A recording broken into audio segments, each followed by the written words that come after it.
देखिए क्वेश्चन क्या पूछ रहा है कि लिस्ट फर्स्ट और सेकंड को ऐड करो। तो लिस्ट फर्स्ट में अपने को दे रखा है वेलाइन, सामने basic amino acid, glycine neutral optically active amino acid, lysine acidic amino acid, glutamic acid neutral optically inactive amino acid. Question आप ध्यान से पढ़ लो, फिर मैं आपको थोड़ा सॉल्यूशन का अप्रोच बताता हूँ। देखो सबसे पहले ये वाला ऑप्शन पकड़ो आप, neutral optically inactive amino acid. तो आपको पता है कि सारे अमीनो एसिड में जानकारी आपको होना चाहिए कि ग्लाइसिन एक सबसे सिंपलेस्ट है। ग्लाइसिन अमीनो एसिड जो होता है, ग्लाइसिन अमीनो एसिड जो होता है वो सिंपलेस्ट होता है और छोटा होता है। सिंपलेस्ट इन द सेंस कि हर एक अमीनो एसिड में एक ग्रुप होता है COH कार्बोक्सिल ग्रुप, एक होता है NH2 ग्रुप अमाइन ग्रुप, एक होती है हाइड्रोजन। ये तीन जो है फिक्स है, ये वेरिएबल नहीं है, तीन फिक्स ग्रुप होते हैं। एक R एल्किल जो चेन होती है, जो एक साइड चेन होती है एक्स्ट्रा चेन, वो वेरिएबल होती है, ये बदलती है बार बार। तो जो ग्लाइसिन है उसमें R की वैल्यू क्या होती है, H होती है। तो देखो ये एकमात्र ऐसा अमीनो एसिड बनेगा जहां चार में से दो ग्रुप सेम हो गए।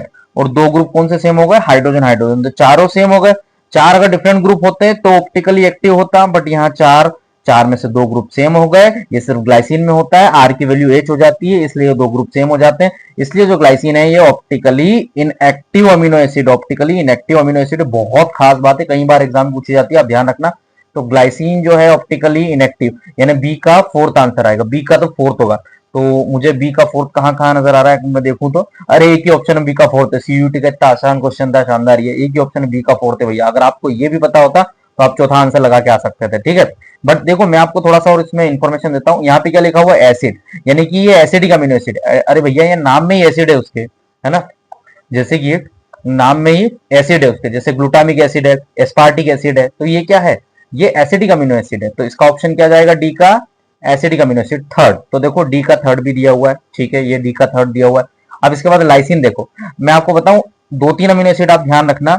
एक तो हो गया आपका ये लाइसिन, एक तो हो गया लाइसिन अर्जिनाइन, है ना। आपका ऑप्शन यहीं से फंसेगा अगर आया इसमें से क्वेश्चन, तो लाइसिन अर्जिनाइन हिस्टिडीन हिस्टिडाइन, ये जो होते हैं ये बेटा क्या होते हैं, बेसिक अमीनो एसिड होते हैं। ये क्या होते हैं, बेसिक अमीनो एसिड होते हैं। अब सर एसिडिक और बेसिक अमीनो एसिड क्या होते हैं, वो भी छोटा सा मैं बता दूंगा, है ना। हमें कम समय में ज्यादा से ज्यादा अच्छे से उसको समझना है, तो समय कम है, लेकिन फिर भी मैं आपको थोड़ा समझा दूंगा एसिडिक, बेसिक और न्यूट्रल अमीनो एसिड किस आधार पर हम लोग डिवाइड करते हैं। तो ये तीन बेसिक अमीनो एसिड आप ध्यान रखिएगा।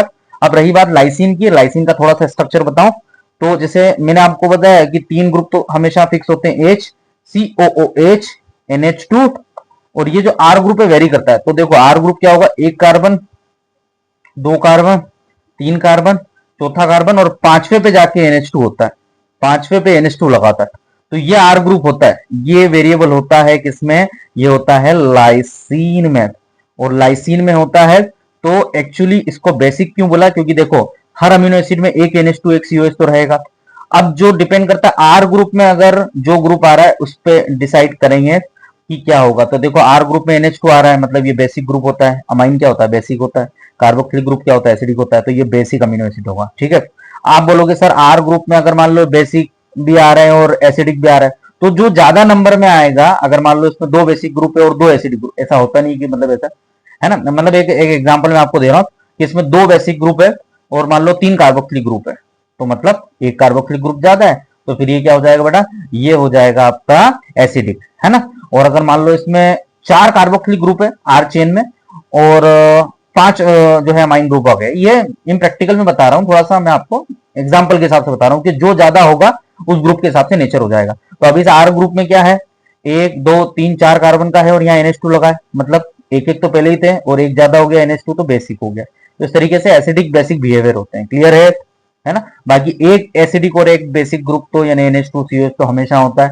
R चेन डिसाइड करेगी कि वो अमीनो एसिड एसिडिक होगा कि बेसिक। अब ये न्यूट्रल क्यों है, क्योंकि इसमें एक NH2 है, ग्लाइसिन में एक COH है, लेकिन साइड चेन में तो हाइड्रोजन है, तो इसमें तो कोई NH2 नहीं है, कोई COH नहीं है, तो एसिडिक होगा कि बेसिक ये पता नहीं चल रहा, तो ये क्या होगा, न्यूट्रल होगा, ठीक है। ध्यान रखिएगा, ये समझाने की थोड़ी मैंने आपको कोशिश करी, एसिडिक बेसिक न्यूट्रल क्या होगा। तो ये बेसिक है, तो लाइसिन क्या हो गया, बेसिक हो गया, तो लाइसिन का ऑप्शन क्या जाएगा, लाइसिन का ये रहा बेसिक अमीनो एसिड, तो लाइसिन सी का फर्स्ट जाएगा। आप देख लेते हैं सी का फर्स्ट, देखो ये डी ऑप्शन देखो आप, सी का फर्स्ट दिया हुआ है, बिल्कुल सी का फर्स्ट दिया हुआ है, ठीक है। तो ये तीनों ऑप्शन मैंने आपको चेक करवा दिए। तो ग्लूटामिक एसिड तो एसिडिक हो गया, है ना। और बचा वेलाइन, तो वेलाइन का थोड़ा सा स्ट्रक्चर बताऊं। जैसे सिंपलेस्ट मैंने आपको बताया ग्लाइसिन अमीनो एसिड सिंपलेस्ट होता है। अगर मैं इसी में एक में COH रखूं, एक में NH2 रखूं, और हाइड्रोजन तो होता ही है, 3 ग्रुप तो हमेशा फिक्स होते हैं।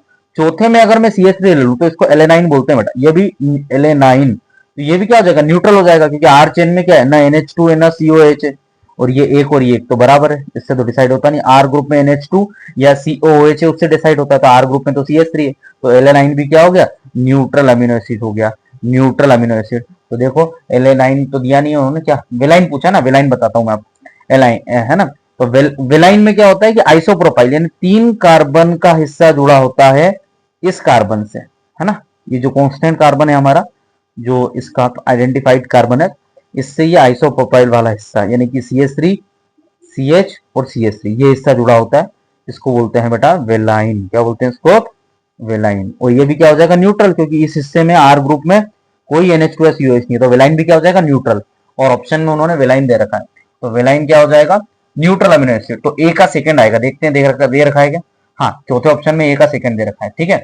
तो ये तीनों चारों ऑप्शन मैंने आपको टेली करवा दिए इससे, ठीक है। तो ध्यान रखिएगा, ये वेलाइन न्यूट्रल होता है, इसमें 3 कार्बन की चेन R ग्रुप की फॉर्म में होती है, और एलेनाइन में CH3 होता है, और ग्लाइसिन में H होता है। तो glycine is the simplest amino acid, ठीक है, glycine is the simplest amino acid.